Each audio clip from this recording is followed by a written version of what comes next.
Okay, perfect. Let me just give this 1 second for my stream to catch up. Mhm. Bum. Yeah, okay, that's good. Okay, we're in. Okay, everyone, so welcome to the stream. This is a continuation from last week's stream. Again, I'm joined by Daniel from the Jesus Conversation. I recommend you guys check out Daniel's channel, subscribe. It's a great channel. He's got some great content there as far as apologetics is concerned, Christianity, defending the faith, all that stuff. And he also has a website as well called thechristawakening.com. Check out his website. There's some great resources there. Again, in relation to apologetics, defending the faith, all that kind of stuff. So yeah, welcome to the stream, Daniel. Thanks, Adam. Great to be here as always, and looking forward to engaging with any Muslim that might come along. Yeah, so exactly as Daniel said there, this stream. Now, look, we welcome non-Muslims as well to come on, but Muslims particularly, we're looking for them to come on and have discussions with us. So yeah, please, guys, feel free to use the link. Feel free to join, and we'd be happy to try and answer any of the queries that you guys may have. But the nature of these streams is that Daniel and I will just give our general kind of 2 cents on different things in relation to Christianity and Islam, the differences, if similarities, if there are any, and then we'll kind of just take it from there. But as I said, you guys are welcome to come on at any point, and we'd be happy to spend as much time as possible answering your queries, your questions, and just trying to build bridges essentially. So yeah, now obviously the title of the stream, because Daniel brought this up last week, and this is something I actually forgot to address really. The title of the stream is "Are Muslims Polytheists?" And I think from my position, from what I've seen, okay, the reason I say that, Daniel dropped. He'll be back in a second. I think he's just having a tech issue. But the reason I say, or the reason I'm posing that question is because I see stuff in Islam that indicates to me that Islam is in fact a form of polytheism. And the reason for that is because when I look at, I'll just give you guys an example quickly. You guys complain, for example, about the exaltation of Jesus in Christianity, but then simultaneously you have a level of exaltation that's placed upon Muhammad that I believe and Daniel believes from your guys' sources, the Hadith and all and the Sirah and all that kind of stuff, that Muhammad's level of exaltation takes him into the realm of deity. Mm-hmm. And you guys, like, this is the thing, you guys worship him every day in terms of, not just in terms of the fact that he's part of your 5 daily prayers, but also in terms of the fact that like if worship is in essence, right, the definition, if it is in essence how I demonstrate my faith in something through the life that I live, okay, if your entire life towards Allah is lived through your following of Muhammad, then where's the separation between Muhammad and Allah? Because everything is centered on Muhammad's life, the things Muhammad did, the things Muhammad said, and following that down to a T.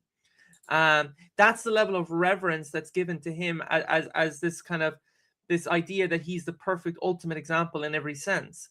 Mm-hmm. Now, the categorization there of him being the perfect ultimate example in every sense does in fact make him out to be perfect in every sense. But that, Mm-hmm. you see, this is where it becomes really disturbing, because this idea of perfection in the way that it's framed within Islam, the line between what constitutes the divine as being perfect in every way and a mere man being now elevated to this status of also being perfect in every way becomes totally blurred. So when I see you guys mimicking, following Muhammad in every sense, for me, it's just a form of worship. Okay, I see it as worship. And then there's also stuff in the Yeah. Hadith that does talk about certain prerogatives that Muhammad has. Now, this is contradicted, by the way, in the Quran, but look, that's a separate issue, where Muhammad seemingly is given the prerogative of intercessor on the day of judgment, it would seem. Mm-hmm. Okay, now that's disturbing. That's a prerogative that, to be honest with you, it does take him to the realm of deity. Okay. Yeah.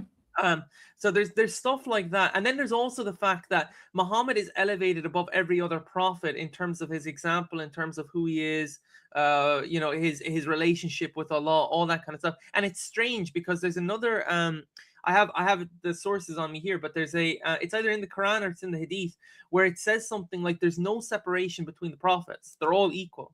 Okay, but then you have this other body of literature within Islam where Muhammad is seemingly elevated above all the other prophets.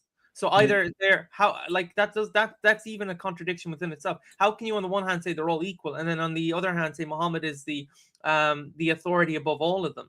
I mean, if that's the case, and this was I don't know if you saw, Daniel, God Logic had a debate recently with a Muslim. Who was it? Let me just see if I can get it up here.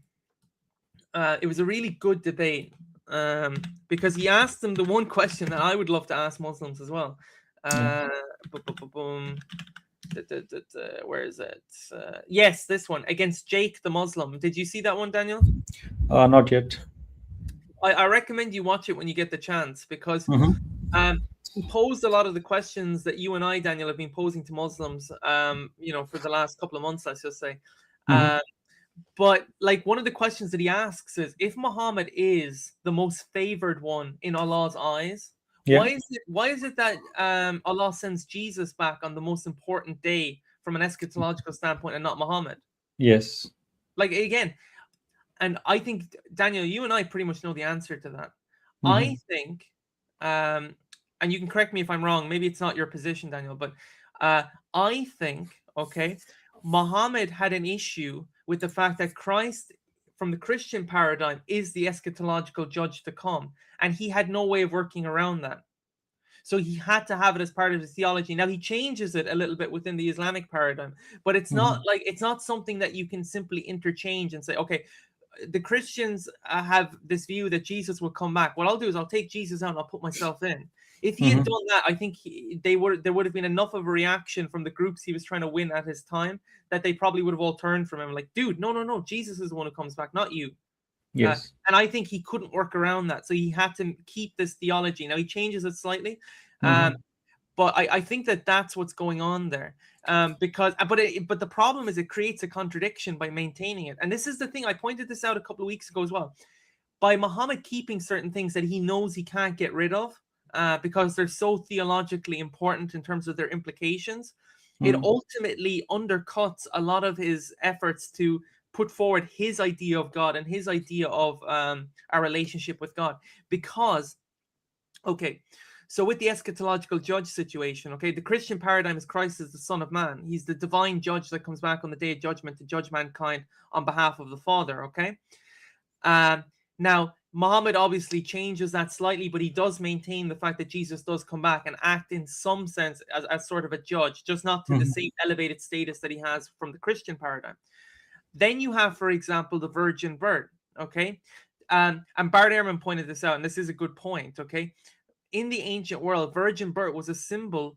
It was an implication that demonstrated the deity of the one being born, okay? It symbolizes deity, okay? So Christ being born of a virgin makes sense, okay, within the Christian paradigm because he's divine. But in the Islamic paradigm, Daniel, guess what? Doesn't make sense. Why would you keep that? He should have taken that out and just said Mary and Joseph conceived. That's literally what he should have done, because by maintaining the fact that Christ was born of a virgin, it does create the dilemma of how can that be? How does that make any sense, right? Because you guys are saying he's just a mere man, but now you're also simultaneously saying he doesn't have a human father. Okay, the whole point of him not having a human father, as Daniel and I both know from the Christian paradigm, is to point to the fact that his father is divine. Yes. Yeah, like this is the whole point. By maintaining that in Islam, it just doesn't work. He should have changed it, and he didn't. I'm assuming, Daniel, the reason he couldn't change it was because it was just so widely accepted at his time. It's sort of like when you know, Daniel, someone's set on something. It's like there's no point in trying to change their mind on it. They're absolutely set on it. If you try to force changing their mind on it, what's going to happen? More than likely, they're just going to walk away from that conversation and not have any more interest in talking to you. So I actually see a psychology here where what Muhammad was doing was he was changing the things he could change, knowing that there wouldn't be too much of a reaction to them. And then the stuff that he knew that if he did change, that he would lose followers, he was like, oh no, I better leave those. I'll change them a little bit, but I can't change them fundamentally, because if I do, I'll lose a lot of the fellowship that I have. Okay, a lot of the followers that I'm gaining here. I think, again, we're presupposing a little bit here, but I think the evidence kind of indicates that potentially could be what may have gone on during his time. I'll just stop there for now. Do you have any thoughts, Daniel? No, I agree with what you said, and it is very much possible for those reasons he kept it in. Also, if we look at the two phases of his developments, the Mecca Medina phase, there was Yeah. a lot of attempt to appease these Jews and Christians. So he Yeah. tried to incorporate and retain certain elements from both the sects, Yeah. is what I think. But just like with the example of Satan coming to tempt Jesus, in one of the temptations, he's quoting the Psalm, Yeah. but the context and the implication is kind of out of out of shape there. So for something to be a lie, you don't have to be blatantly lying 100%. When you Yeah. misrepresent a certain part of it, like 90% is not truth. Yeah. So that's what's happening here. Although he retains the idea of a virgin birth, he Hmm. distorts the implication of the virgin birth. So I Yeah. think that's a very, subtle, and it's more powerful that way, because somebody coming in might think, oh, he still believes in the virgin birth, but then he's actually speaking something else. So it's a Yeah. very fine level of deception, is what I think, and that's what makes it more dangerous. Exactly. Exactly. I want to see if I can find. There's a specific video. I think I may have sent it to you. Oh, no, no, no. Hold on. Hold on. I know where I sent this to. Give me 1 second now. I'm just gonna Yeah. show people the thing with the the black stone in Mecca, because look, at the end of the day, like, from what I see online, to me, this just looks like a form of worship. Um, Again, this is another element of worship. I believe in the Quran is the way the black stone is revered, alongside Muhammad. Um, Let me see now if I can find this, because I sent it somewhere. Boom. Now there was another clip I did send to you, Daniel, but I can't find it anymore. It's Mhm. one where they're they're all around the black stone, and they're Okay, did you send it uh, on WhatsApp? yeah, but it was some time ago. It was some time Okay. ago where they're Mhm. all like desperately trying to like kiss the black stone. Mhm. Um, but this, I'm just gonna show this one as an example. Like, I don't know what to say to this, because to me this is really strange. Let me share my screen. Share screen. Yes. So, like, let me just make sure this is working. You can see the video, right? Yes, I can. Yeah. So I'm just gonna. It's a very short video. It's just a short clip. I just want people to watch this and try. Muslims, please try and justify this, okay? Because you claim that this isn't worship, okay? We'll watch it and then I'll commentate on what I'm seeing, okay? Like what this looks like externally to me, and Daniel will also give his 2 cents on it.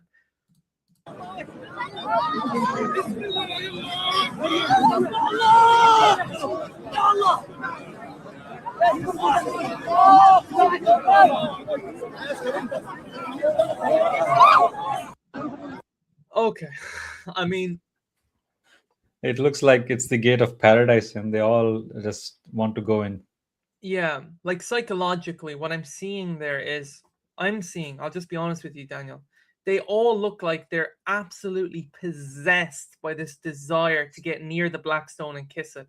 Hmm. Like they're fighting to get to it. Yeah. Like it looks like it looks like the unhealthy manifestation of an obsession. Hmm. That's what it looks like psychologically.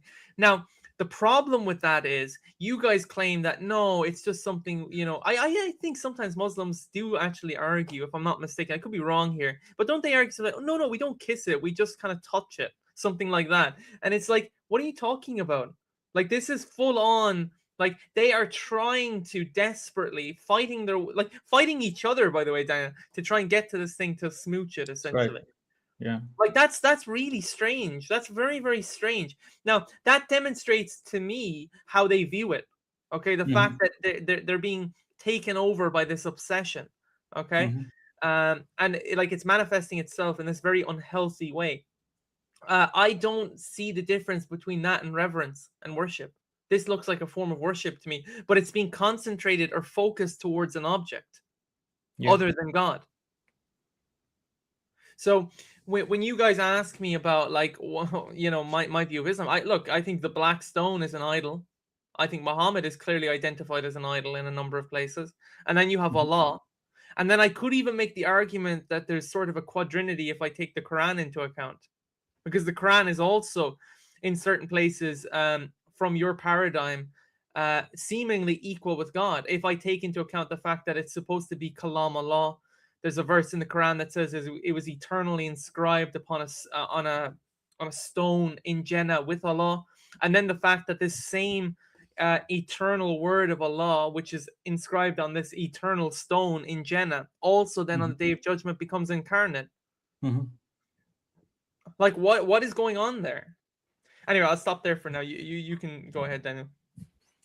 Yeah, I mean, for someone claiming not to be polytheistic or materialistic, this is completely the opposite. And just look at the desperation these people have in them. They need to get to it. Yeah, Then, it doesn't make any sense really to say that they don't worship something else.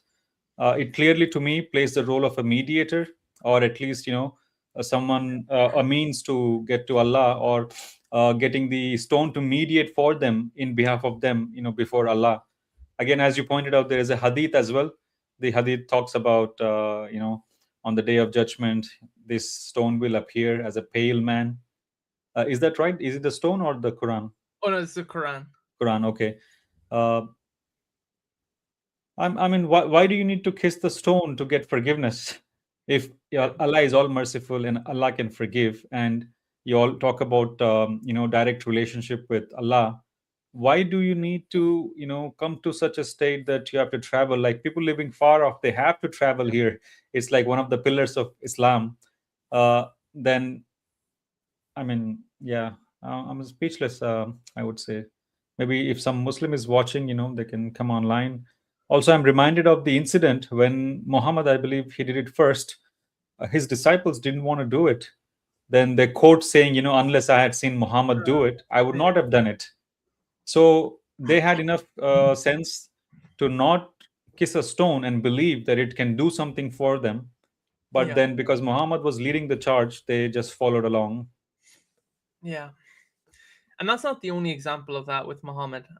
Like there's plenty of examples where his own followers actually disagree with certain principles that he puts forward, Hmm. but then he just kind of reinforces them and tells them, look, I know, look, whatever you guys are thinking, this is still, it doesn't change the fact this is coming from Allah, so it's permissible. Like the Yeah. one, for example, where I think it's in chapter 4 of the Quran, where basically they raid. It's part of a battle. They win the battle, and then Muhammad tells them that they can have sexual relations with the married women, and then they Hmm. come to Muhammad like, man, this doesn't feel right, man. This I Yeah. don't really want to do this. This doesn't feel right. And then Muhammad says, look, it's from Allah. This is permissible. Everything that your right hand possesses, and then he comes out with that verse, Hmm. meaning, right, as far as what's there is concerned, right, in terms of the loot from the war, you're entitled to do with it what you will. Okay, Yeah. so when it comes to these women, whether they're married or not married, um have free reign basically.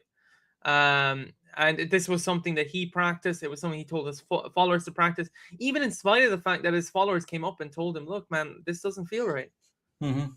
Like it's strange. Like I always find that strange in the context of the Quran and the Hadith, that his his followers have a better moral compass than he does, which Hmm. is just like, and they're not. And Daniel, allegedly, they're not prophets. He's the prophet, right? He's supposed to be Yes, the that's apostle right. of Allah, Yeah. which makes it even worse, right? Hmm. Um, so yeah, like there's this. Then there's the thing with as we were talking about earlier, with Muhammad being essentially deified in some sense. But the thing is that this is the other question that I've always put forward to Muslims, okay? Even if I grant you, let's say I say, okay, Muhammad isn't deified. Now, I actually believe that the theology of Islam does deify him, and I think Daniel believes that as well. But putting that Hmm. aside for a moment, the reality of it is that what you're being invited to in Islam is a complete form of submission, not just to Allah, but also to Muhammad. There's actually a Hmm. verse in the Quran, if I'm not mistaken, that says that, because if I'm not mistaken, I think God Logic brought it up in his debate with Jake the Muslim, which is that you have to submit to Allah and you have to submit to Muhammad. Hmm. Okay? Submission to Muhammad looks like everything Muhammad said, everything he did, I'm going to follow that to the T. Yeah. So, like, okay, we have that verse in the Bible, right? Be perfect as your Father in heaven is perfect, Hmm. right? Matthew chapter 5, verse 48. In the Quranic sense, it's like be perfect as Muhammad was perfect. Hmm. Like that's literally what it is. And like people Yeah. might think I'm joking with that. No, that's what Muslims are taught to do. Now, here's the thing, okay? That you are committing yourself if you do that, if you become a Muslim, and they don't tell you this in the dawah, okay? When they're given dawah, they don't tell you this. Hmm. Um, but essentially, you're committing yourself to a way of life. You're committing yourself to, okay, now Muhammad is the one that he's my example in every sense. He's the ultimate example. I have to, I have to desire to emulate him perfectly in every way. That's a change of your way of life in every sense. Now, if you're going to commit yourself to that, the first question you should ask is why. Hmm. Why is this man worth emulating in every sense? Yeah. Okay, not just I'll follow it because it seems reasonable. No, you don't. That's not. You're talking about a whole life decision here. Hmm. Okay, you better have reason enough to go along with something. You better have done enough research and study into it, because a lot of the time when I talk to Muslims, Daniel, I get the same response. Oh, I didn't Hmm. know half those hadiths. Oh, yeah. It's like, but yet you were willing to commit to a man from whom you were given little to no information when they did dawah to you. Hmm. Like, it's so bizarre. It's like, guys, I wouldn't like when it came to Christianity. I wasn't going to become a Christian just on a whim. That doesn't Yeah. make sense. You don't do something on a whim. It's like, just because someone gives you maybe a slightly convincing argument isn't enough of a reason to say, I'm going to change my entire life and dedicate it to this thing over here. The only way you would do that is if you were sure enough to do it. Okay. Hmm. And with Muslims, it's generally not like that. They just do it because either they're indoctrinated or they were given a slightly convincing argument, and then they let that be the thing that made the decision for them. And I just, Hmm. those are not sufficient reasons, because Yeah. 9 times out of 10, the Muhammad that's preached in the mosque is not the Muhammad of the Hadith of the Quran. That's right. Yeah. Simple as that. And these are things you guys need to factor into your decisions, as opposed to just doing something on a whim. And that's what I generally find with Muslims, because if Muhammad is exalted in this way, he better be worthy of that exaltation. Like, that's something I would argue. He should be worthy of it. But then when Hmm. Daniel and I look at his example, we see I couldn't even call him a prophet by the standard of the Old Testament prophet standard. Yeah. Okay. Because again, in the Old Testament, okay, yes, those prophets had favor in God's eyes. Okay, like for example with David, he was a man after God's heart, but they were also imperfect. Hmm. They did horrible, horrendous things. Okay. That Daniel and I can look at and say, yeah, like, okay, he was good in some ways, but my gosh, this stuff over here, why on earth would I ever follow that? And the thing about the Bible, the thing I like about the Bible and the Old Testament is Daniel, the Old Testament calls these prophets out on their bad behavior every time they do something wrong. It Yes. doesn't come up with excuses for them. In the Hmm. Quran and in the Hadith, what happens with Muhammad constantly when he gets something wrong? An excuse is made for him. Yeah. Suddenly a verse is revealed to cover the stuff that he did. Hmm. Anyway, I'll stop there for now because I've been talking too long. You go ahead, Daniel. Yeah, that's a good point. Actually, like David was a beloved prophet of God to the extent that God testifies he's a man after God's own heart. Yeah, But yet, when David did wrong, he got Bathsheba's husband murdered. Then he had a illegitimate child in the yeah, process. David was punished. The child did not live, and then things happen in David's life later on that proves that this is a righteous God who does not hide sins and allows people to experience the consequences of their choices. But yeah, with Muhammad, you're not seeing that. Like last time we discussed, taking the wife of his adopted son, a verse comes to him justifying that action, or laying the path to engage in that particular course of action. Then again, as we pointed out, when he was caught by his wife Aisha with the maid, then again verses are coming. This is a very different God than what we are seeing in the Old Testament. Yeah, I mean, that should be a clear evidence to anybody listening that we're not dealing with the same entity behind the scenes. yeah, And moreover, again, the same entity called Allah is also called the best of deceivers or connivers. Yeah. That cannot be a god, and if you just carry this forward, his early disciples, I forget the name, but he was one of the prominent person after Muhammad, I think. So when Muhammad says about that, they will be in heaven, this person, I think it's Abu Bakr, I might be wrong on the name, but he expresses doubt, saying that even if one of my legs is in, paradise, I will still not trust, because I don't know what Allah is going to do. So Yeah. that's the level of uncertainty proceeding from the nature of this entity called Allah. Yeah. Um, then not only that, there is no surety, right? In the Islamic religion, as previously we have on the previous streams, we Yeah. discovered about the predestination aspect, where you're not guaranteed anything based on your works, but what has been already preceded, written down in the decrees of Allah. And you might be a good person wanting to do good, but you have the portion of adultery and the sin that you must commit. And Yeah. then you have to repent and ask the forgiveness. There is no way to escape, and you're like trapped in this cycle. And if you have lived 99% of your life in doing righteousness, that writing kicks in at the last moment, and you're forced to do, again, double quotes, forced to do, because of the writing, that you must commit those actions. And you were heading to paradise for a moment, but then because of that writing, it takes you back or right into hell. That's a very horrible thought, very scary thought. You don't know who you're dealing with, you can't trust. Again, going back to that title, Al Makarin, which is the best of deceivers or connivers. He deceived the early disciples into believing Jesus died and rose again, but that wasn't the case.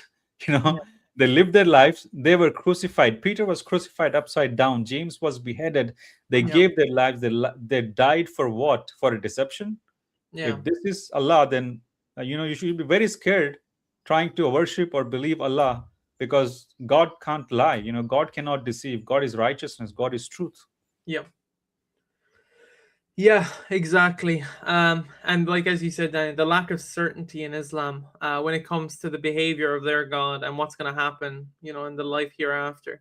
Because in the Hmm. Christian paradigm, this is the one thing that's beautiful about Christ's word, is that Christ promises, okay, in terms of there's surety, there's certainty in the destination. Like for example, when Hmm. Christ says in Matthew 10, right, he who denies me before men, I'll deny before my Father in heaven. However, he who upholds me before men, I will uphold before my Father in heaven. It's like, Yes. okay, so what's the promise there?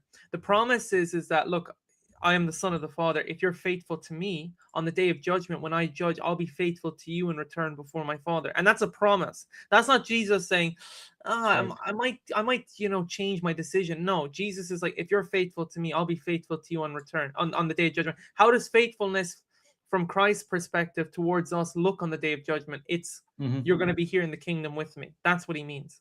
Yes. Okay, that's it, and that's a promise. That's not him saying, it could be, it might not be. No, he gives you certainty in that.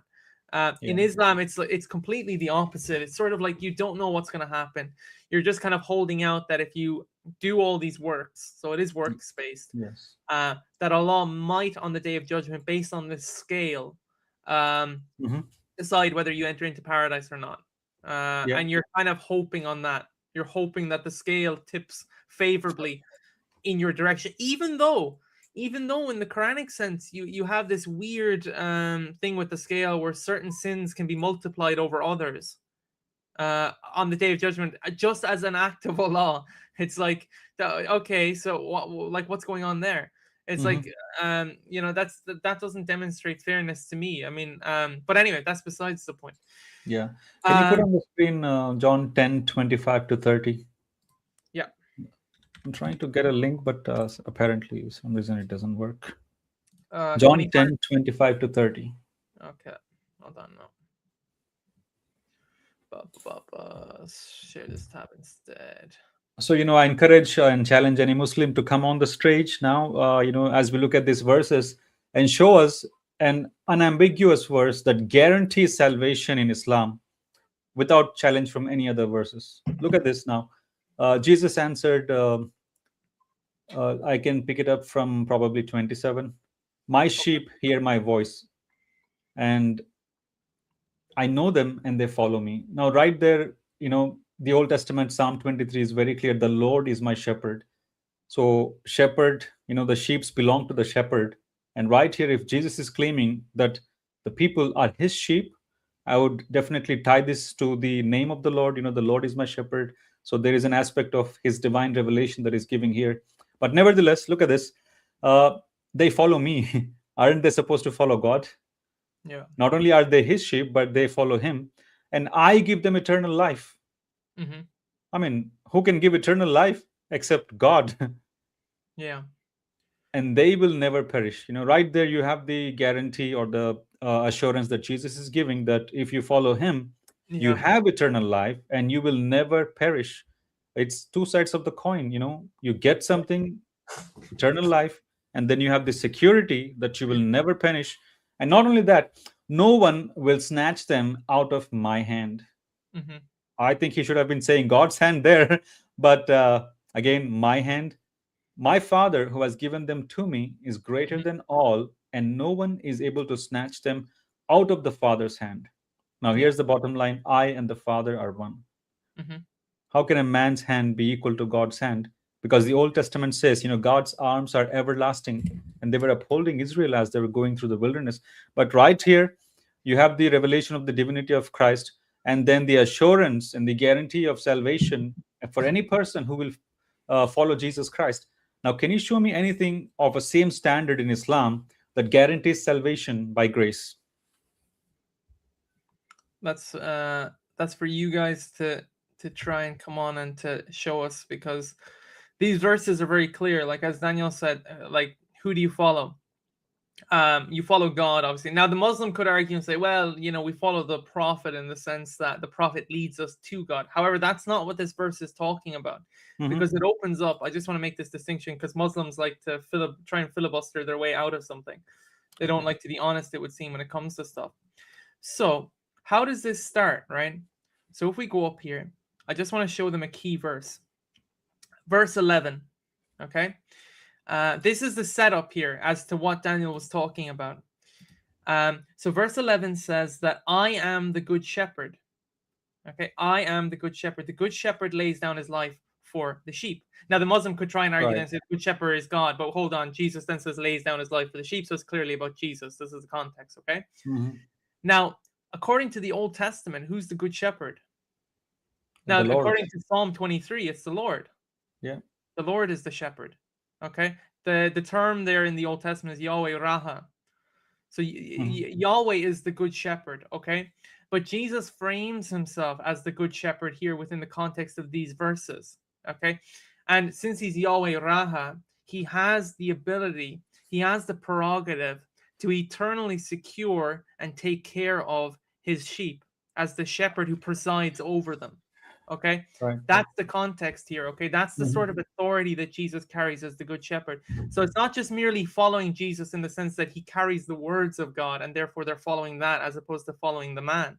No, they follow Christ because Christ is the good shepherd. Christ is their Lord who presides over them and takes care of them and carries the same equal authority that the Father carries. Hence why he and the Father are one. Mhm. Exactly what Daniel was saying. Okay. So there's no trying. I just bringing that up in advance just in case someone wants to try and filibuster their way out of that. So that negates that. But yeah, as Daniel said, can you demonstrate from the Quran something similar in terms of the certainty that Allah provides for you Yeah. guys? In Because it. all I see in the Hadith and the Quran is toing and froing. Like you Mhm. have all this doubt. You have these Hadith where someone comes, even the one with children, when Aisha comes up and says, Apostle of Allah, it's so great that not that it's great, but what she means is it's more beneficial that they died in infancy because they're going to be with Allah. And then what does Mhm. Muhammad say? Oh, Aisha, it may not be so. For Yep. Allah knew their heart. If they were to grow up to be a criminal, he would have Mhm. known that and he would have judged them accordingly. So it may not be so. Meaning, there could be infants, according to Muhammad's understanding, in hell burning forever. Yeah, the point there is that infant did not grow up to commit those acts, but Yeah. yet they were laid to his account and he was sent to hell. Hmm. Yeah, Yeah, that's. that's not just. It's not about, look, at the end of the day, right? I'll just give you an example, even from a humane perspective. Okay. even if someone has the propensity to steal, okay, let's say let's say someone had the propensity to steal. Let's say I or Daniel was going to steal something, okay, and we died before that act took place, okay. The reality of it is we can't be judged for something we never did, even if we were hypothetically going to do it at some point. We never did it. Okay, so there's no point of sitting there saying, it's like if someone had the intention of doing like murder, committing murder, but they never did it. It's like, again, in a court of law, what's going to happen? The judge is going to say, well, they didn't do it, so I've got nothing here to charge against them. Whether they were going to do it or not going to do it, they didn't do it ultimately, so there's nothing I can do. So it's like, yeah, but with an infant, here's the thing, right? How on earth can you tell me that an infant in that perfect state of innocence, where they haven't committed sins at all because they're an infant, okay, they're not at the conscious point to commit sins yet, okay, how on earth can you tell me that Allah is going to judge that infant and send them straight to hell because of things they may or may not have done potentially in the future? It makes zero sense, because even in the context of the Bible, right, in the Old Testament, with the example we gave earlier with David and his son, his illegitimate son, what does David say? David has certainty of where the kid is. Yeah. Okay. He says, the child shall not return to me, but I shall go to him. Right. Because David knows that the child is with God, and that one day he will be reunited with the child in heaven with God. That's what he says. Okay. Yeah. David said, and David doesn't say he might be there. He says that's where he is, because he says, he shall not return to me, but I shall go to him. He knows where the child is. Yes, exactly. Yeah. Okay. But in the context of that hadith with Aisha, it's like, no, mom, it's like, you don't know that. Who are you to claim that an infant is in Jannah with Allah? How do you know that? Yeah. So that's the problem again there, because the New Testament says those who die in Christ have slept in Christ, and they shall come with Christ when he comes back.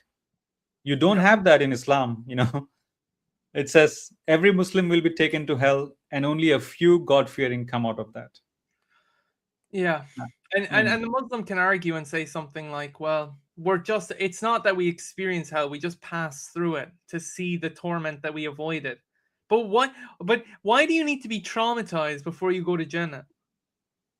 Why does Allah need to guilt trip you, bring you down into hellfire, make you look at all the people who are suffering for eternity and be like, are you happy? Do you feel lucky that that's not you? See how good I am?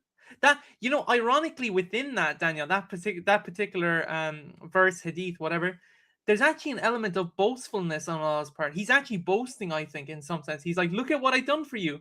See what you're avoiding? You owe it to me, don't you? That's what's going on. And that to me is ridiculous. Like the God of Islam has an ego, and he has an ego that needs to be satisfied constantly. Now, ironically, when it comes to someone being led by their ego, that's a sinful, humane property. That's not a property of God. God doesn't need to sit there and have his ego massaged. Otherwise, otherwise you're just stating that God is egotistical. And if God's egotistical, then ironically, the line becomes blurred between what constitutes God and what constitutes Satan, since Satan is the one who's led by his ego. Yeah, that's right. Yeah. So that would even demonstrate to me that, well, the God of Islam is probably teetering in the other direction than the one Muslims claim that he's supposed to be in, which is God. I think the line is being blurred there between what constitutes Satan and what constitutes what they worship. Yeah. Anything you want to add, Daniel? Yeah, it goes back to the genesis of man. According to Islam, he was created with sin and righteousness in him. Apparently, that's what got the ball rolling. You were created with an internal contradiction that gets satisfied when you commit sin. On top of that, you have the writing that forces you to commit sin. Now, I cannot imagine, comparing with the biblical thing, because the Bible says man was made in the image of God. Therefore, man was made innocent. Man was made, without sin in himself. It entered from the outside. That's again Romans 5 says, sin entered the world. It did not come out of Adam. But when we look at the Islamic perspective, that's very, very disturbing. It's like God planted cancer in you, then punishes you for having the symptoms of cancer and manifesting cancer. Yeah. Would that be just for you, Adam? No, no, of course not. Of course not. Yeah. Yeah, I mean, then if we look at the hadiths, I don't know why they choose that word adultery, but they have specifically there that, God has Yeah, allotted the let me get portion that of up. adultery that people must commit. I'm gonna get that hadith real quick because that's important. Yeah. So my question to Muslims is, why is Allah forcing people to have those adulterous thoughts Boom, and boom. creating a conflict and a problems, in everyday life? Just for those Muslims that are who probably want to try and filibuster their way out of what Daniel's saying, this is the hadith here. Hmm. Yeah. Ay, ay, ay. It says Allah Allah has fixed. fixed. Oh, sorry. Go ahead, Daniel. Go ahead. Yeah. It says Allah has fixed the very portion of adultery which a man will indulge in. There are other hadiths which say he must commit, And by the way, and they would. just before you continue, Daniel, this Uh-huh. is from. I just want to set up the context here. This is from the Book of Destiny. So these are the things that are predestined or foreordained by Allah. Anyway, go ahead, Mhm. Daniel. Yeah. Oh, yeah. It states here, a man will indulge in, and there would be no escape from it. So we can just stop there and tell, this cannot be God, man. If He's forcing you to sin, if you're boxed in and no way of escape except sin, Yeah. then that's the devil. The Bible is very clear that the devil is the person that is enticing people to sin, not God. Yeah, you have remember the verse, Daniel, where it says that God cannot be tempted, nor does He tempt. Yes, that's James 1:13. But then you have this stuff here, which is like, yeah, Allah tempts. Allah forces you to fall into temptation and to commit Yes. sin. Hmm. That's a different God. Yeah. But yeah, like why you guys can sit there and try and uphold this. Well, now, to be fair, most of them probably don't know this or haven't seen it. Yes, that's right. Yeah. Because this is, again, if you're Sunni Muslim, this is a Sahih grade hadith. So this is reliable, it's authentic. And as I said, if it's Sunni grade, you have to go with it. If it's Sahih grade and you're a Sunni, you have to go with it. It's as simple as that. You can't work your way around it. Now, if you want to be a Shia, want to be a Hadith rejector, that's fine. But then you're going to fall into other issues when we'll ask you verses on the Quran and to explain them, and you'll find out that what's funny about Shia is that when you ask them about those ambiguous verses, Hmm. they'll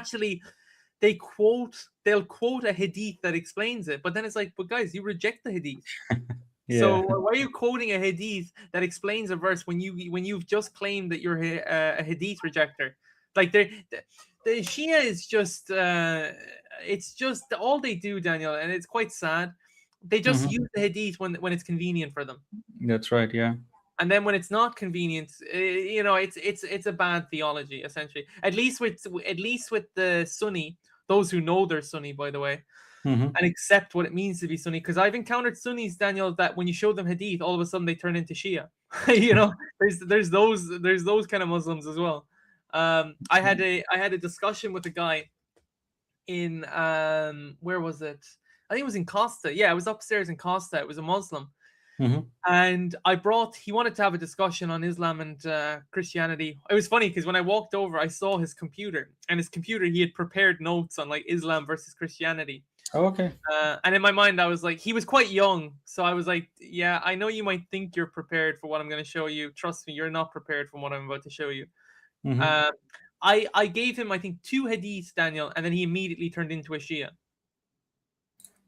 Yeah. You know, that's what will happen when they do. And by the way, remember we encountered it, Daniel, when we went into a shop together, quite a Hmm. big shop, and there was Muslims in there, and we were bringing them hadith, and then all of a Yes, sudden they didn't want to accept those hadith anymore. that's right. Yeah. Yeah. So guys, you have to be consistent. If you're a Sunni Muslim, you have to accept Sahih grade hadith. You can't be Sunni and then be a hadith rejector at the same time. Daniel and I are aware of the categories, okay? Daniel and I don't come to you guys with daif hadith and be like, here, you have to accept this. We know the Sunnah, right? As far as what's called Sunni Muslims are concerned in terms of the different grades and what's reliable and authentic versus what isn't, okay? Hmm. We're only going to present stuff to you that we know is authentic and reliable, okay? If you're consistent in your theology and your position, then you have to accept them regardless, okay? So again, if you're Sunni, this hadith that Daniel and I are presenting to you, you have to agree with it. Okay? If you don't agree with it, introspection. Okay? If you don't agree with it, introspection. Ask yourself, why are you not agreeing with this? What is it about this that is not sitting with you? Okay? Look, Daniel and I would just argue that's the Spirit convicting you. Yeah. Okay? Oh, sorry. Go ahead, Daniel. Yeah, like some Muslims might be saying at this point that Allah knew what they were going to do, and therefore it was determined for them to go to certain places. But the Yeah. question I would like to ask Muslims is, where did the propensity to commit sin come from? According to your Islamic paradigm, the literature, Allah planted righteousness and unrighteousness in every person. So that seed is already there.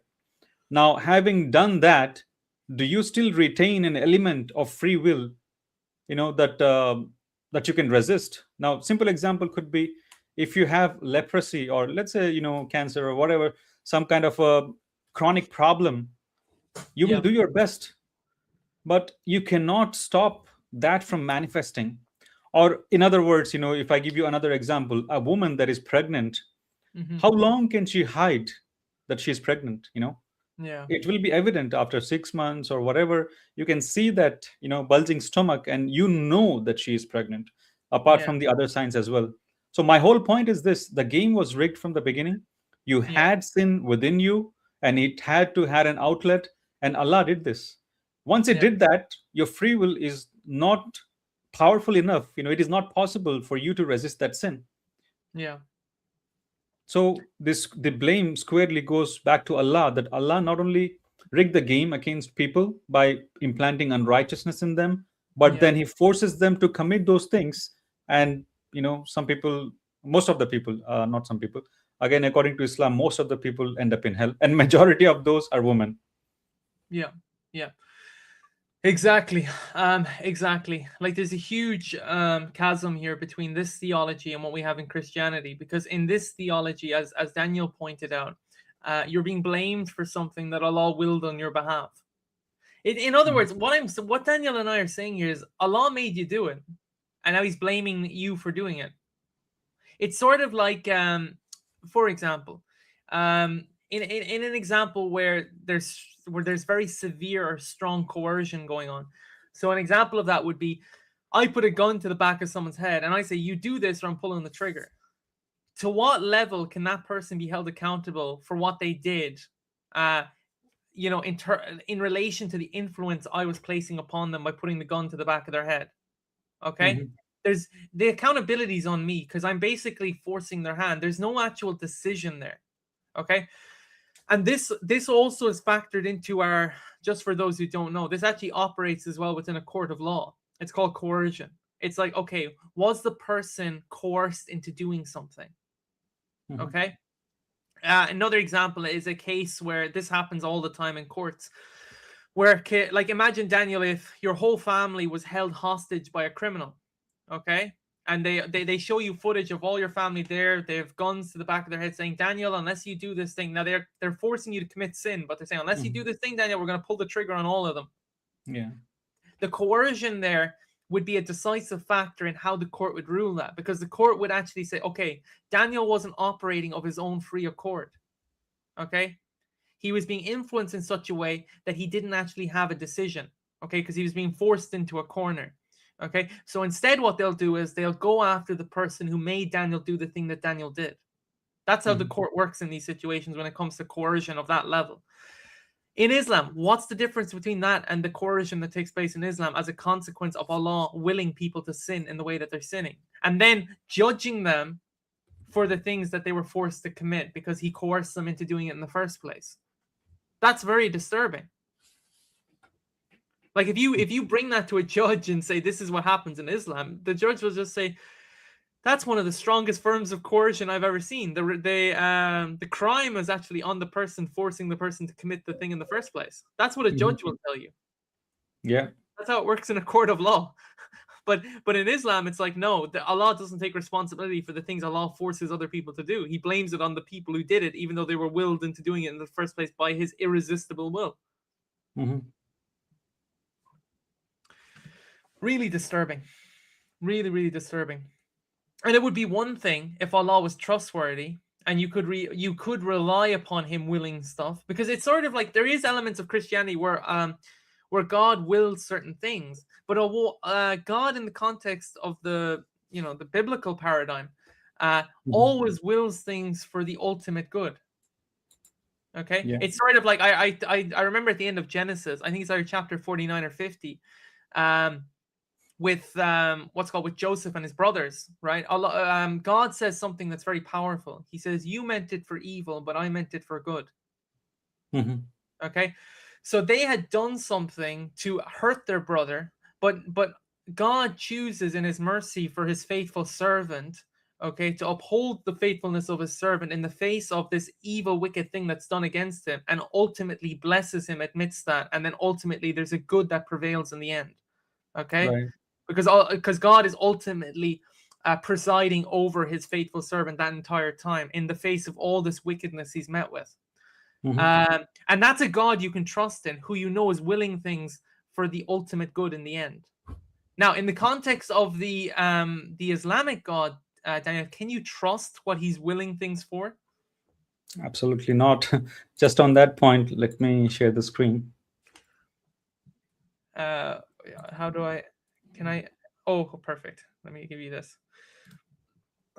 Oh, hold on. Sorry, Daniel. I need to remove this one first. Yeah. Okay. Shall I zoom in a bit?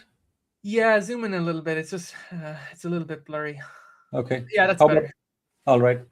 So just in case some Muslims are wondering, because this is not taught in your Daniel, send the link there so I can put it into the thing for people. okay. Or if you want, you can just put it into the chat. You You can can give. put it. It is asking me to sign in. Actually, not able to paste any links. I don't know why. It Oh, just really? pastes the Hold on. title, but not the links. Uh, okay, you keep working there, Daniel. Just explain, and Yeah. I'm gonna get up the. I'll see if I can get the link here while you're doing that. Yeah. Sure. So if you look at it, Quran 91, 7 to 8, this is the verse I was referring to. There are other verses as well from Surah Ar-Rum. I believe this is the one by the soul, and he who proportioned it, or you can see in Arbery at the bottom down there, which shaped it, meaning the one who created the soul. He inspired it with wickedness and righteousness, according to Sahih International. According to Arbery, it inspired it to lewdness. This is what we're talking about. So, when, according to Islamic theology, man was made, he was made with the two elements, wickedness and righteousness. Like the yin yang philosophy, black and white kind of a philosophy. But sin is there. Sin was implanted, man was created with sin. So, that's the problem, and there is no way of getting around it. And what picking up on what Adam was talking about, the biblical God is working for you and trying to deliver you from that unrighteousness and bring you into salvation. But if you look at the verse I have, Allah not only inspires people to unrighteousness by planting sin in them, then 6 112, look at that. So we have appointed to every prophet an enemy, Satan's of men and jinn. I mean, if God is fighting against you, trying to appoint enemies for you, then, what are you going to do about it? It's like you don't need an enemy, because Allah is actually actively assigning enemy to come against you. Actually, Daniel, interestingly enough, I think, if I'm not mistaken, I could be wrong, but see that one, Allah had set a seal upon their hearts and upon their hearing, and over their vision is a veil. Hmm. That sounds a little bit similar to that verse in Isaiah, where it's like, do you know where it says that? Jesus quotes this, where it's like, if they could hear, but and if they could see, but God has, whatever. But the context there in the Isaiah quotation that Jesus uses, it's not that God is stopping them from seeing. It's not that Hmm. he's stopping them from hearing. The point that Jesus is making is that they don't want to see and they don't want to hear. So Yes. God is giving them the liberty that they're looking for, which is actually liberty from him. Now, he Hmm. doesn't want that for them, but it's what they're choosing. And he's Yeah. not forcing their hand. It's like, if you don't want to see, fine, I'll let you not see. If you don't want to Hmm. hear, fine, I'll let you not hear. That's why the message that Christ brings is for those who actually want to hear and want to see. Hmm. Anyway, sorry, go ahead, Daniel. Actually, just before you can, is it just me or does that sound similar to that Isaiah quote? Yeah, it sounds similar. Yeah. Okay, sorry, I thought it was just me. Yeah, it talks about them being dull of understanding, and all that. Yeah, But then the sending of Jesus is the proof that God did not want them in that condition. So Jesus comes to exactly. reveal the word of God, thereby bringing them to salvation. Yes. Going quickly back to that at the top. So if Allah has appointed every prophet an enemy, then there is trouble. We can also think about how Muhammad got deceived when the issue of satanic verses, when he was reciting and there were verses cast in his recitation, and Muhammad blamed Satan, but Allah blamed Muhammad, and he was directed to ask forgiveness, right? Yeah. So this is what we are talking about. Allah wants people who will sin and then Yeah. ask for forgiveness. And that is not a complete God, because that God has a need. And by Yeah. definition, God is complete and full and does Yeah. not need something. That is Yeah. very contrasting, I mean, very stark different compared to how the biblical narrative is. According to the Bible, God always existed in Trinity, in a Hmm. relational completeness. Out of that completeness, man was created. So Yeah. the creation of man was not need based, it was love, the outcome of love, or the fruit of love. Therefore God does not need anybody to worship or do anything. It was an outflow of the love that God was already enjoying within the person of the Father, Son, and the Holy Spirit. Yes. And that is a game changer. Yeah. Yeah. The verse, the one that I was thinking of, it's Isaiah 6. Shall I It stop sharing then? hold on, I'll just bring this up because it just that one Quranic one sounded, it just sounded a little similar to me. Mhm. Um, okay, so keep on hearing but do not understand, keep on seeing but do not perceive. Make the heart of this people dull and their eyes heavy, and blind their eyes, lest they see with their eyes and hear with their ears and understand with their hearts and turn and be healed. Mhm. The point that's being made there, okay, is that you guys are persistently being disobedient to me. So you Mhm. know what? I'm going to give you the liberty and the freedom you're looking for. Okay? Yeah. You've chosen this other thing. I'm giving you the thing that you're choosing. That's what God is saying, okay? You don't want to Mhm. hear me, you don't want to listen to me, that's fine. Have it. That's what's going on here. But in the notice how, if that is what he's quoting, I don't know if it is, but in the Quranic thing that Daniel Mhm. brought up on his link, if there's something going on there where it's actually quoting Isaiah on some level, notice how it changed. It Yeah, changed to Allah now is the one who's like, you're not going to hear because I'm going to make you not hear. You're not that's going right. to see because I'm going to make you not see. Mhm. That's not what's going on in Isaiah with the biblical God. The biblical God is just saying, look, you guys have closed yourselves off to me. That's fine. If that's what you choose, have it. Yeah, You know, exactly. Yeah. because Christ comes as that, that complete form of compassion and mercy, which is like, guys, I'm here for you to turn to be healed, to have salvation. And he Mhm. he he implores the people, okay, the people of Israel, to turn to him and to be healed. That's what he wants and desires from them. Yeah, Okay, actually, yeah, it is not a same parallel, because as you pointed out, this says Allah has set a seal upon their hearts. exactly, Yeah. exactly. So Allah's like, this is the thing. If he is if he is taking elements of Isaiah and then changing them, you can see where the change is. In the Hmm. context, as I said, in the context of these verses, it's like, yeah, God is just saying, you guys are choosing disobedience, and I'm going to leave you have that choice because you're making it. In the Hmm. in the Islamic paradigm, it's like, I'm forcing you to do this. Okay, Yeah. I'm forcing you not to hear. I'm forcing you not to see, Yeah. which is a distortion. Right. If you look at the other verses, it's very clear that Allah actively misguides people and Yeah, actively seals people's minds, so that even if they hear, they do not understand. And this doesn't sound like a benevolent being, or one who is really concerned about people coming to him. But oh, sorry, go ahead, Daniel. yeah, but if you look at again, the Bible is very different. Yeah, Jesus' famous quote in John 3:16, God so loved the yeah, world that he gave his one and only son, that whoever believes, so the double quotes is whoever. And again, there is letters by Paul, where he talks about that, grace that brings salvation has appeared to all men. Then yeah, Peter says God is not slack, but is long suffering to allow people to yeah, come to salvation. So you yeah, always see everyone, and Christ died for everyone. But here, only select people, and he actively works against misguiding the people that he does not like.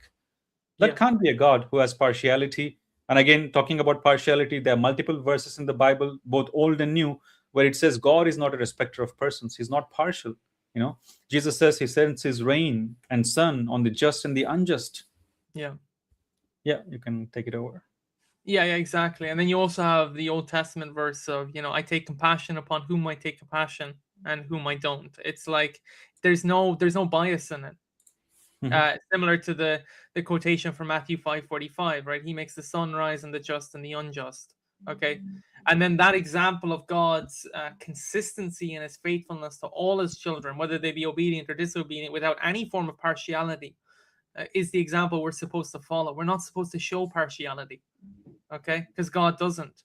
Like you have that example that Jesus gives where it's like, okay, the person that comes into your synagogue or your church Hmm. who's dressed poorly, right? Let's say they're in poverty. Don't force them to sit at the back just because they're dressed that way, because if you do so, you've already judged with partiality. And you're not supposed to. You're supposed to be impartial. You're supposed to Yeah, treat everyone equal, regardless of status. That was Jesus's point of how God views people. Okay, yeah. if it doesn't matter if like if we had a president of the world, it doesn't matter if the president of the world stands before God and the most impoverished person to ever live stands before God. God will both judge them and view them equally. Hmm. Like Yeah. that's the partiality with which am I getting English confused here? Impartial. Is it impartial or partial? I'm getting the words confused. Impartial, right? Impartial, yeah. Yeah, that's the impartiality with which God judges and views his children. Hmm. And that's the point there. And that's a far cry from what you have within the Islamic paradigm, which is, all the stuff that we just talked about there, like God forcing people to commit sin, punishing them for the sins that he forced them to commit, and then delighting in the torment that they're suffering as a consequence of the sins that he forced them to commit in the first place. Yeah. You can't convince me that that's a holy, perfect, righteous God. I don't see it. Um, and then when I look at his his prime ultimate example as a so-called messenger or apostle, again, I'm not seeing anything there either that's worthy of writing home about. Hmm. And I've argued this time and time again with Muslims. Like, it doesn't make sense to me, for example, that we have non-prophet historical figures who are a significantly better moral and ethical example than Muhammad ever was. Hmm. You have to explain that, right? I look at someone like Nelson Mandela and I'm like, Daniel, is there, like, on a moral and ethical level, okay, is there any, like, if you had to follow between Nelson Mandela, right? And we're putting, obviously we know that Christ is the one we follow, but I'm just giving kind of a humane example here for people to understand where I'm coming from. But if you look at the moral and ethical example of Nelson Mandela, and then you look at the moral and ethical example of Muhammad, which one for you between those two is more attractive? Yeah, Mandela, of course. Yeah. Like, Mandela, interestingly enough, he was imprisoned for something he didn't do for 27 years. Comes out of prison and shows compassion on the people who imprisoned him for 27 years. Hmm.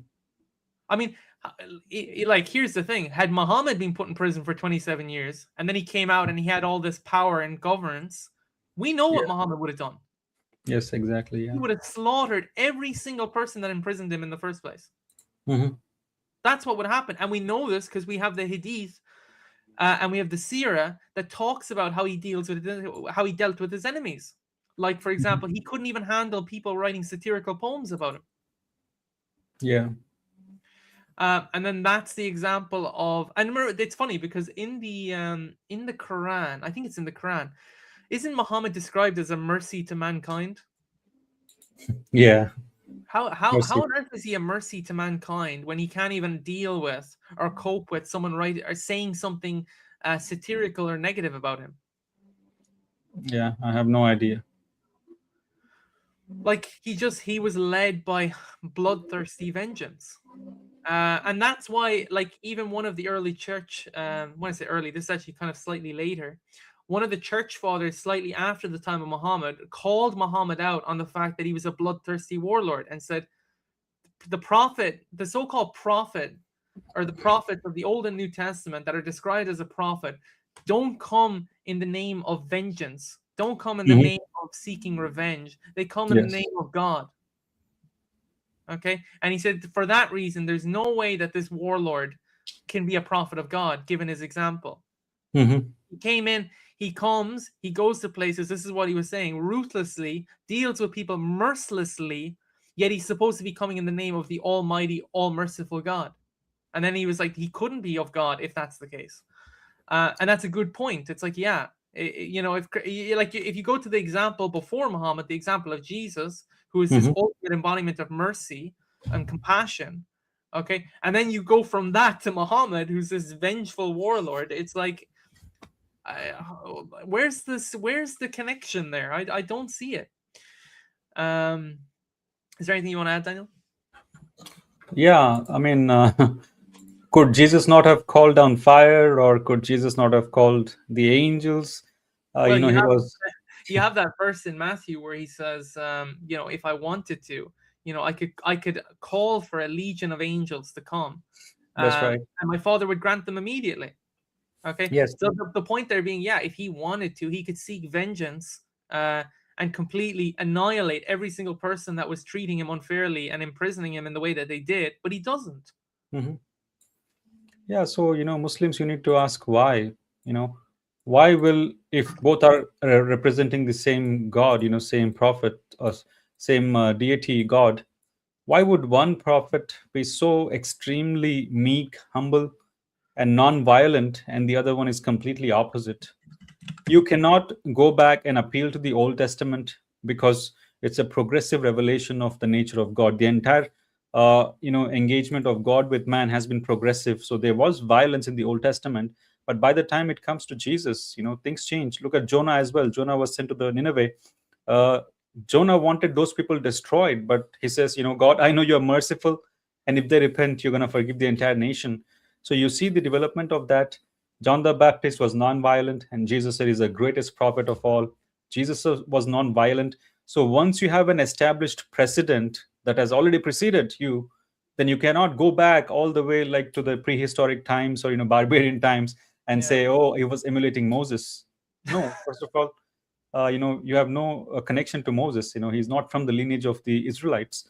But yeah, anyway, once we have the precedent established by Jesus, you cannot again justify violence, and not for at least small reasons like a poet writing something against you and you have yeah, them executed. That's not justified. So, dear Muslims, you need to question: are you sure that Jesus and Muhammad are representing the same God? yeah, Because as evidence suggests, it is not.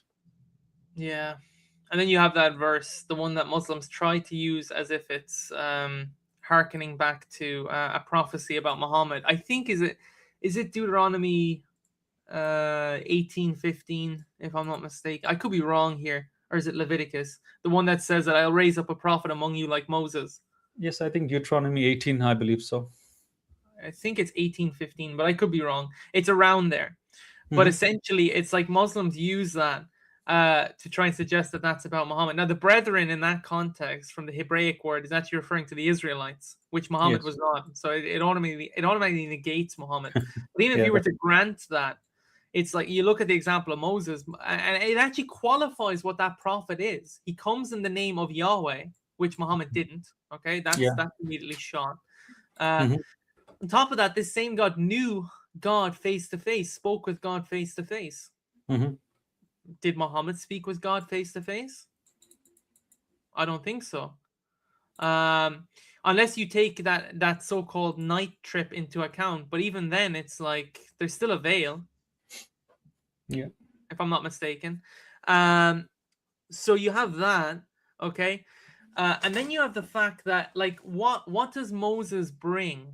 Okay, what does he do? What's the example of his life? Okay, and does Muhammad emulate any aspects of it? And I've pointed this out before. Jesus actually, this is why Jesus fulfills that, according to, I think it's Acts 2. It's either Acts 2 or Acts 3, where Peter quotes that same verse from Deuteronomy 18:15 and says that that's about Jesus, but he qualifies it. It's like, this is all the stuff Moses did. This is all the stuff that Jesus did. See the parallels? Therefore, it's the fulfillment of that. So, for example, the situation with the Passover. Okay, Moses is part of this Passover experience with God. With Jesus, is there a Passover, Daniel? No. No, of course, no, but I mean, like, Jesus is the Passover lamb, right? Oh yeah, that way. Yeah, that's true. Yeah, There's actually a verse in John when he says, whoever believes in me has passed from death into life. yeah. So, like in the context of Exodus, you have the Passover, and then you have Mhm. Jesus as the Passover lamb. That's right. Yeah. Okay, so you have these parallels. You have the situation with the Pharaoh executing the what's it called, the males, right, the Hmm. firstborn males, and then you have the same thing with Herod, okay, doing the Hmm. same thing, okay, Right. and then you have this thing where Jesus is hid somewhere and then brought safely back. Same Hmm. thing with Moses when he's born, he's shifted away from danger and then he's brought back. Yes. Like the life that they live is quite similar. The only aspects, ironically, Daniel, the only aspects that Muhammad and Moses line up on are the sinful things, Hmm. the polygamy, Hmm. okay, the disobedience to God. Because there's an example where Moses is disobedient, which is why he's not allowed to go into Canaan. The Hmm. example of that is when it comes to striking the rock. Yeah. Okay, he's told strike it once. What does he do? He strikes it twice. Hmm. Okay. There's other stuff as well. In terms of Moses kills a man, Muhammad killed tons of people. Hmm. Okay. So like ironically, the stuff they line up on is all the sinful stuff, but when it comes to the actual the things of revelation, the things of okay, what does it mean to follow God? Um, the type of example that demonstrates obedience to God, where Moses was obedient to God in the different narratives that are given across those 5 books. As I said, Jesus lines up with him in all those regards. Hmm. Speaking face to face with God, having that intimate relationship with God. How do we know that? You go to Matthew 11:27. No one knows the Son except the Father. No one knows the Father except the Son, and only those whom the Son chooses to reveal him. So Christ has this intimate face to face relationship with the Father, and as a consequence of being intimately, from a revelatory standpoint, knowing God in that intimate sense, he's the one who can truly reveal him. That's the close intimacy he has. Yeah. I don't see that with Muhammad. Hmm. I don't see any of those aspects. Anyway, I want to bring up this verse here. This is the verse that talks about Muhammad seated upon the throne of Allah. And I have the tafsir to go along with this. So what does it say? So it says, and rise at the last part of the night, offering additional prayers, so your Lord may raise you to a station of praise. Hmm. Okay. Question then becomes, what is a station of praise? Well, according to Al-Qurtubi, who is, by the way, Daniel, Al-Qurtubi is a reliable tafsir author. Allah elevates, this is Al-Qurtubi's tafsir on this, to a position of being placed upon a throne in heaven. Hmm. That's what's being spoken about here, and gives him intercessory powers on the day of judgment. Okay? Now, you guys tell me how that's not an example of Muhammad being deified or exalted. Yeah. Okay, because in the Christian paradigm, obviously we have this idea that Christ was taken up into heaven and put at the right hand of the Father. Okay, Hmm. but that makes sense in the Christian paradigm. Okay, Yeah. because Christ lives the perfect obedient life before the Father, and therefore he's highly exalted, given the name above all names, and seated at the right hand of God, where he has equal authority with the Father. Hmm. Okay, it makes sense in the Christian paradigm. How does that make sense here in the Islamic paradigm when you claim you only worship one God, yet you have a secondary figure who's exalted to the point of an intercessory role, which is by itself a prerogative that's supposed to belong only to Allah? Yeah. So how do you justify that? What are your thoughts on this one, Daniel? Yeah, I don't know. That looks like deification or exaltation to the right hand of God. Yeah, If Muhammad did make this up, he was very much obsessed with the privileges and the position that Jesus had, to the point of he trying to replace him as much as possible in different things. and even Al Hilali and Khan, right? Mhm. Like, just read that, Daniel. Yeah, a station of praise and glory that is the honor of intercession on the day of resurrection. So that's the thing that Muhammad will be given, allegedly. Mm-hmm. Like, how is that not a form of deification? Yeah, it is in some extent. And praise? I thought praise is something you give only to God. Praise and glory. A station of praise and glory? Mm-hmm. Because according to, if I'm not mistaken, I think is it Isaiah 42:8, where God says, "I am the Lord, that is my name. My glory I give to no other, nor praise to idols." Mm-hmm. But we know that Christ has that glory because he's God by nature, so that makes sense. Right. But you guys would say that Muhammad is just a man, okay? So how does Mm-hmm. that work within the context of Muhammad being given a station of praise and glory, and then having the honor of being able to be the intercessor on the day of judgment, such as the Mm-hmm. exaltation that he receives? Yeah. I can't. Again, it's not for me to argue. This is the Muslim position. They have to defend this. Mm-hmm. I just don't see it. How are you for time, Daniel? Yeah, I'm gonna be going maybe in 5 minutes, like 2:30. I'll go. Okay, 2:30. Perfect. Okay. We'll get in one last thing, and then we'll. Archie, do you want to comment anything on this before I get to the next thing, Daniel? Or No, I think that's fine. all right. The last thing we'll just quickly wrap up with today is a fan favorite.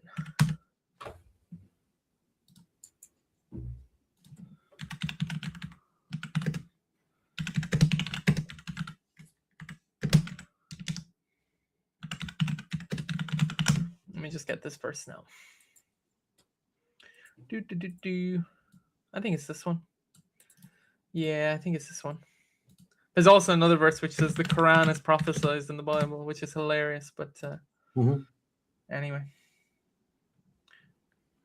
they are the ones. Oh yes. Oh yes. We'll just do this one. I was gonna do 61 verse 6, but you know what? Mm-hmm. Let's shift it a little bit. Let's go with this one instead, because I haven't brought up this one in a while. I'm going to share this tab instead. This is chapter 7, verse 157 of the Quran. So let's have a look at this. They are the ones who follow the messenger, i.e. Muhammad, the unlettered prophet, whose description they find in their Torah and the Gospel. Yeah. Now, in their Torah and their Gospel is referring to who, by the way? Okay, it's referring to the people at Muhammad's time, okay? Mm-hmm. Either in Medina or in Mecca. I'm assuming it means in Medina, Yes. okay?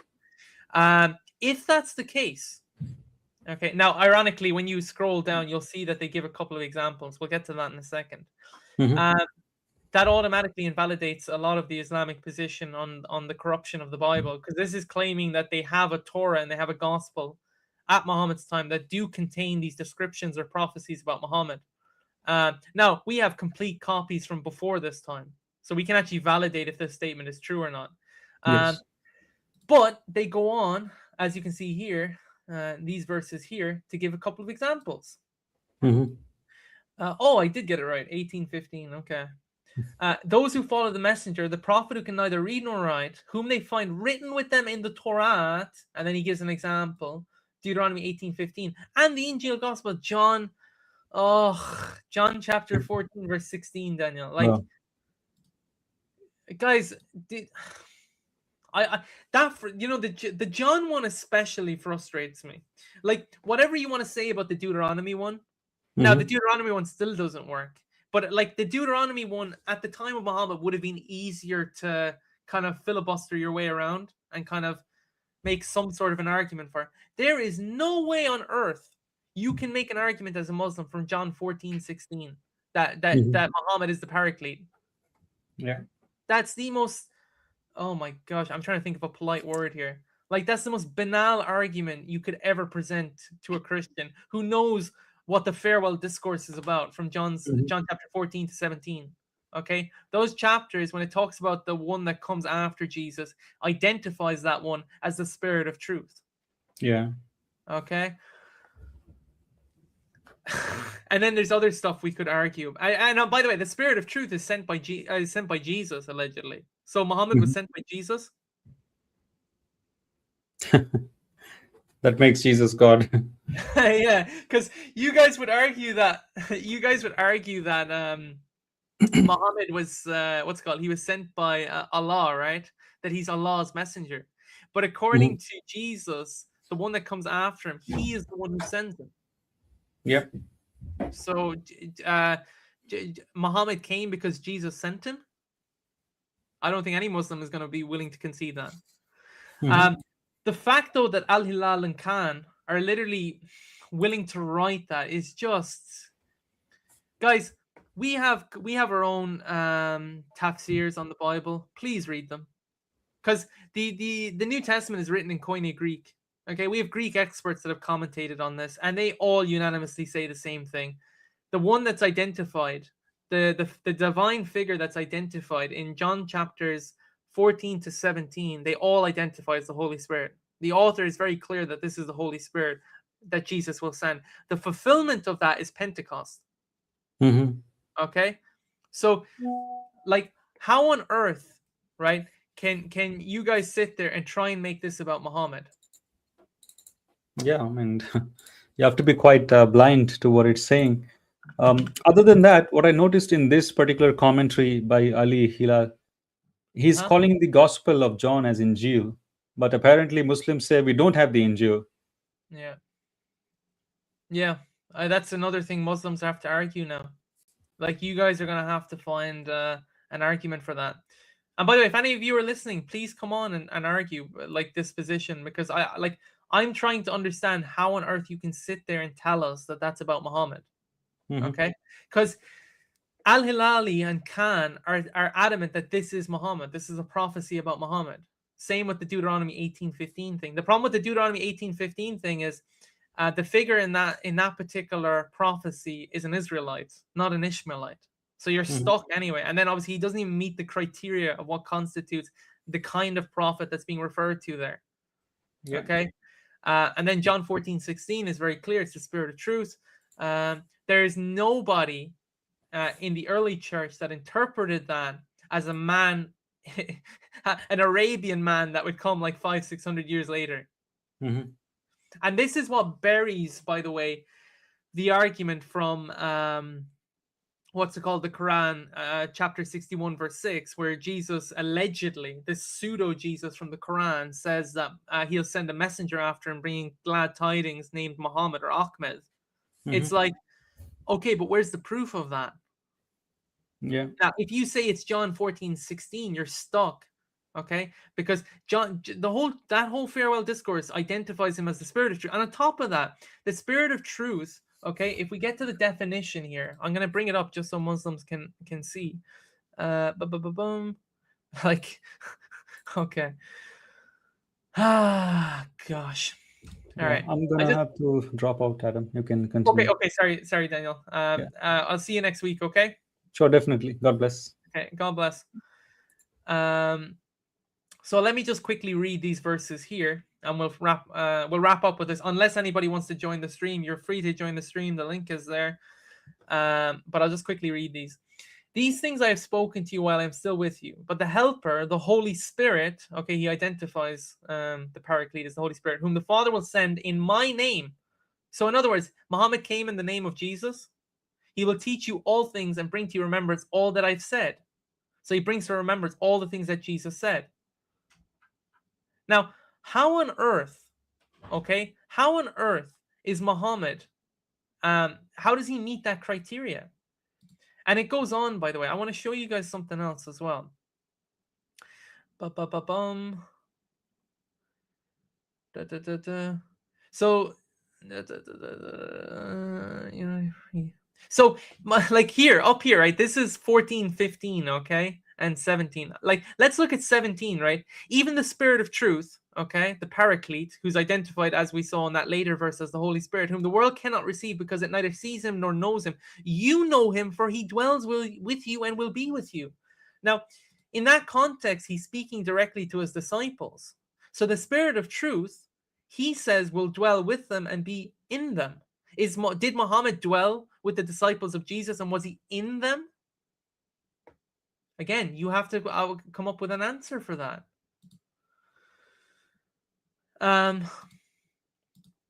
And this is the sort of thing I've been saying. It's like, okay, if you're going to make these arguments, okay, you have to provide evidence enough, right, to demonstrate why that verse is about Muhammad, okay? If we take the farewell discourse, those chapters 14 to 17, where on earth do any Greek critical scholars identify that as Muhammad? Where in the early church is that identified as Muhammad? Okay? Because remember, the Quran makes these audacious, bold claims, like the one in 61, verse 6, stating that, Muhammad was prophesied by Jesus directly as Ahmed. Ahmed will be coming after me. It's like, where's the evidence for that? Okay? I don't see any evidence for it. Unless you guys want to come on stream and present it, I'd be glad to have you on. We can go through the evidence. But I'm telling you guys, I do not see the evidence for these claims. All I see is the Quran claims stuff, and then it can't substantiate it based on the evidence that we have today. Now, if that's the case, why would I buy that as an argument? It's an argument from silence. It's simply put, okay, Islam is a religion, right, where you believe it because the Quran says so. You don't believe it because you test it and it conforms to the evidence that we have today. That's not the reason. You only believe it because the Quran says so, in spite of the lack of evidence and in spite of the evidence contrary to the statements the Quran makes. If that's the case, why is that a sufficient argument? That's the thing I don't understand. And just for those who are wondering what I'm talking about, I'll just quickly bring up this verse. So this is chapter 61, verse 6. Where is it here?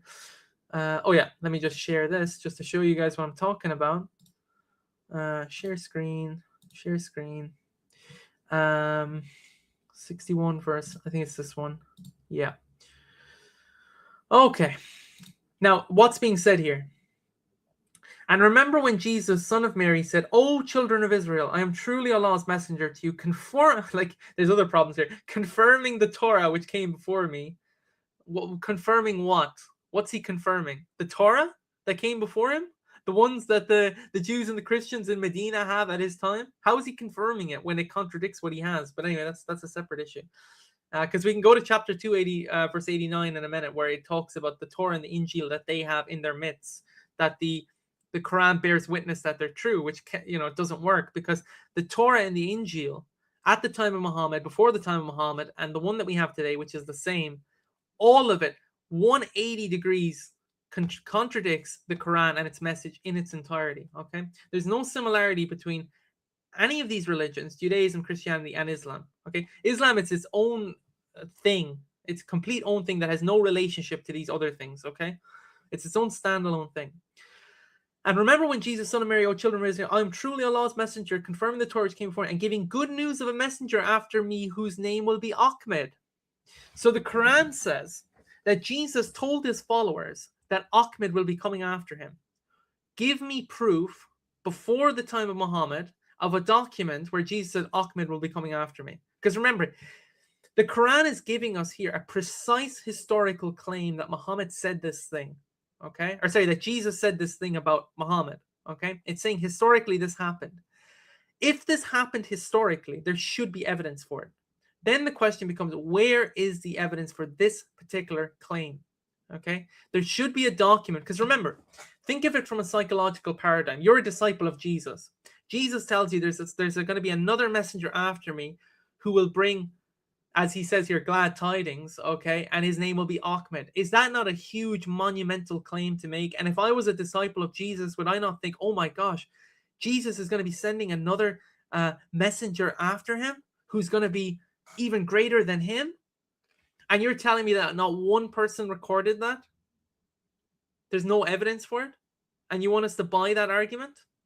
How is that a strong argument? Like, it's such a monumental claim. Surely one person would have recorded it. But yet, based on the evidence, we don't have a single shred of evidence of Jesus saying Ahmed will come after him. It's simply put a historical claim the Quran makes that, based on the historical evidence, is historically rejected by historians today. So there's a video where apostate prophet asks Bart Ehrman. I'm going to use Bart Ehrman because you guys love Bart Ehrman. Did Jesus say this? And what's Bart Ehrman's response? Absolutely not. Not a chance. That's the view in scholarship based on the evidence, okay? Historians would argue that this is an ahistorical claim the Quran makes. And it's not just here. There's a ton of things between the Quran and the Hadith that are ahistorical. So, for example, there's a Hadith where it says that Ishmael spoke Arabic. But Ishmael lived around 1000, he lived around 1800 BC. And this would have been in the so-called land of the Chaldeans. The problem here with that particular claim is that Arabic didn't exist back then. So it's an ahistorical claim because the language that a linguist will tell you that Ishmael and Abraham would have been, what's it called? It would have been Akkadian, not Arabic, because Arabic didn't exist back then. So that's another ahistorical claim. It's interesting as well how the Quran has all these, like, here's the thing. There's nothing in the Quran that's the original words of these people. Like, you guys target others and say that they don't have the original words, but you guys don't have the original words either, because Jesus didn't speak Arabic, yet according to the Quran, he's speaking Arabic. Abraham didn't speak Arabic, but according to the Quran, he's speaking Arabic. So you have even if Islam is hypothetically true, which it isn't, okay? If I follow your logic, you guys don't have the original words. You have a translation of what they may or may not have said, because they never spoke these languages. Anyway, that's a separate issue. So, again, this is what I'm saying, Muslims. What is your argument for this? Okay, how do you prove this in the context of the Quran, in the context of Muhammad's claims? And how can you make a convincing argument for this? Because I'm saying I don't see it. I really don't see it. All right, I'm going to leave it there for today. We'll pick this up next week. I wish all of you a great week. I pray that for those listening that haven't heard the gospel, like haven't truly heard it. I believe probably most of you have heard it in some sense, but haven't truly heard it in a way that allows you to receive it for what it is, which is God's love for you. Such was his love for you that he was willing to lay everything down for you so that you may have salvation. I just pray that your hearts and your minds be open, that you be receptive to receive that for your salvation, because that's the kind of love, that's the kind of mercy and compassion that God carries for all of his children. As the verse from John 3:16 makes clear, for you to have salvation, to be with him forever in his kingdom, where you belong, by the way, because as I always say, man was made in God's image to walk with God, not apart from God. And I pray that for all of you in the name of his mighty, perfect Son, Jesus Christ. Amen. See you guys next week. And until then, God bless.